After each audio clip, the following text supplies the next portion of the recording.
নমস্কাৰ। ৰঙিয়াত ধৰ্মেন্দ্ৰনাথৰ হত্যাকাণ্ডৰ সৈতে জড়িত 4 অভিযুক্তক আটক কৰিছে অসম আৰক্ষীয়ে।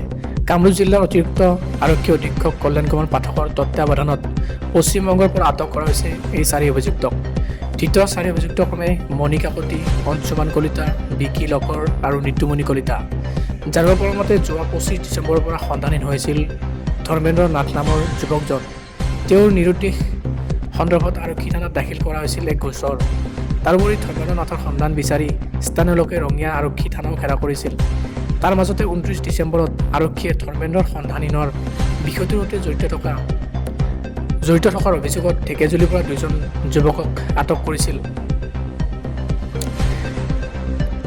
তাৰ পাছতে আজি ধৰ্মেন্দ্ৰ নাথৰ মৃতদেহ বান্ধি থকা অৱস্থাত এটা পুখুৰীত উদ্ধাৰ হয়। তাৰ পাছতে সমগ্ৰ অঞ্চলটোত সৃষ্টি হয় এক চাঞ্চল্যকৰ ঘটনা। ইয়াৰ পাছতে তেওঁক হত্যাৰ সৈতে জড়িত থকা অভিযোগত এইজন লোকক আটক কৰা হৈছে। আটক কৰা লোককেইজন হৈছে মণি কাকতি, অঞ্চুমান কলিতা, বিকি লহকৰ আৰু নিতুমণি কলিতা।